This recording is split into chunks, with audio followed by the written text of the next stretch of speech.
Hey everyone, Patrick Jackson with Mann Mortgage here with this week's market update. Today is Thursday, December 22nd, and it's about noon on the West Coast. Since I last updated you guys, the average conventional 30-year rate across the country rose a bit from 6.13% last Thursday to 6.32% today. There's a couple news items that made that happen. The Bank of Japan made some changes to their rules with their government bonds that, rose bonds across the globe, which affected our rates a little bit. GDP came in a little bit higher than expected. Unemployment numbers claims came in lower than expected. And that's not a good thing all the time. But mainly the markets are looking towards tomorrow, where we get the November numbers for PCE, which is the Fed's favorite form of inflation. And we're expecting those numbers to be good, better if they come in lower than expected.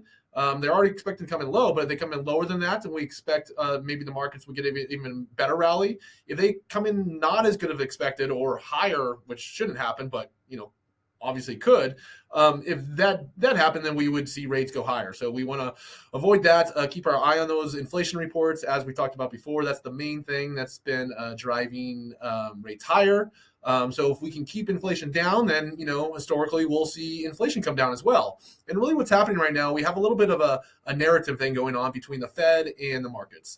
What the Fed wants is to get inflation under control, and they're doing that by raising the rates. And the markets at this point are basically saying, hey, Fed, you need to settle down. What you guys have done enough already. Inflation is coming under control, even if the numbers aren't showing it yet, and you're starting to hurt the economy.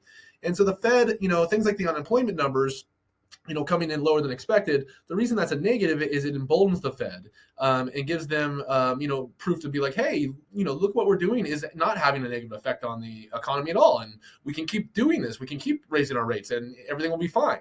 And obviously, we know that's not true. We know that unemployment numbers are a lagging indicator, and the data is really not showing the job losses yet, but they're there. And so we want as much data to come out as possible to basically make the Fed not think that.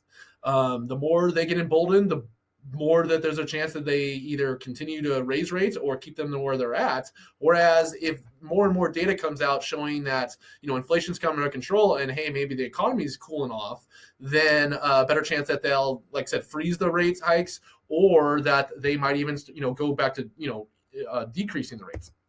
So one thing to keep in mind, though, going into that is historically, anytime the Fed has got inflation under control, it's headed into a recession. They don't want that to happen. They're trying to claim they're going to do a soft landing where we don't go into recession. But let's just assume what happens always will happen again, and we do go into recession. One thing to keep in mind is mortgage rates often or always perform better during the recession. So as you can see throughout the years, going back to 1980, 82, here in the early 90s, 2001 or so, each time, going into the recession, rates were higher or spiked during that recession, and coming out of the recession, the rates were lower. So that's something to, not necessarily look forward to, because we don't want a recession. And if we do get one, we want to be a very minor one. But historically, a recession would be actually a positive for mortgage rates. And then, like we talked about before too, housing always performs strong through recessions, except for, the housing crash back in 2006, 7, 8, which was caused by housing, that recession. But every previous recession, housing has either, performed flat and didn't lose value, or actually increased value throughout the recession. So, recession is a bad word. We don't want to think about it too much. Maybe the Fed can get inflation under control, which will, help rates come down and without, sending the economy into a recession. But even if it does happen, rates should go down and housing should stay strong. So keep that in mind. So stay positive going into 2023. So if anybody needs anything at all, please do not hesitate to reach out. Besides that, everybody just cross your fingers. We get good inflation data tomorrow, and everything keeps going the way it's going, and rates keep coming down, and we get out of this little funk that we got in the housing industry, and get some more business next year. Have a great day, everybody.